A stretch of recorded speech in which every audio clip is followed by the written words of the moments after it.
നേരത്തെ പറഞ്ഞത് ഒരു പീരിയോഡിക് ടേബിളിലെ ഗ്രൂപ്പിൽ മുകളിൽ നിന്ന് താഴത്തോട്ട് വരുന്തോറും ആറ്റത്തിന്റെ വലിപ്പം കൂടി വരുന്നു.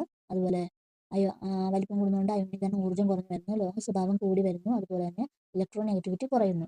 ഇതിന്റെ ഓപ്പോസിറ്റ് ആണ് പീരിയോഡിക് ടേബിളിൽ ഇടത്ത് നിന്ന് വലത്തോട്ട് പോകുമ്പോൾ സംഭവിക്കുന്നത്. അപ്പം ഇനി രാസപ്രവർത്തനത്തിൽ ഇലക്ട്രോണുകൾ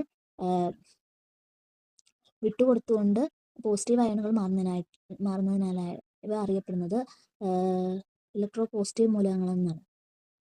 അലോഹങ്ങൾ അറിയപ്പെടുന്നത് ഇലക്ട്രോ പോസിറ്റീവ് മൂലകങ്ങളാണ്. ഇനി രാസപ്രവർത്തനത്തിൽ ഇലക്ട്രോണുകൾ സ്വീകരിച്ച് നെഗറ്റീവ് അയണുകൾ മാറുന്നതിനാൽ അലോഹങ്ങൾ അറിയപ്പെടുന്നത് ഇലക്ട്രോ നെഗറ്റീവ് മൂലകം. ലോഹങ്ങൾ ഇലക്ട്രോ പോസിറ്റീവും അലോഹങ്ങൾ ഇലക്ട്രോ നെഗറ്റീവുമാണ്.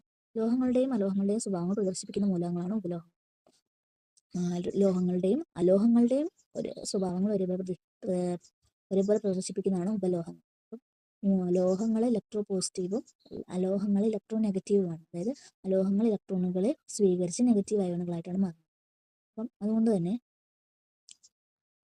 ഇലക്ട്രോ നെഗറ്റീവും മറ്റേത് ഇലക്ട്രോണുകൾ വിട്ടുകൊടുക്കുന്നതുകൊണ്ട് ഇലക്ട്രോ പോസിറ്റീവ് അയണുകളുമാണ്. ഉപലോഹങ്ങൾക്ക് ഉദാഹരണമാണ് boron, silicon, germanium, arsenic, antimony, tellurium.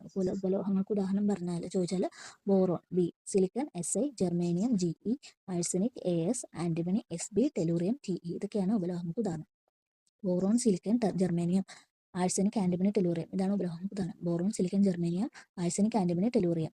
Boron, silicon, germanium, arsenic, antimony, tellurium. ഇവയാണ് ഉപലോഹങ്ങൾക്ക് ഉദാഹരണം ചോദിച്ചാൽ എന്താണ്? Boron, silicon, germanium, arsenic, antimony, tellurium. ഇതാണ് ഉപലോഹങ്ങൾക്ക് ഉദാഹരണം.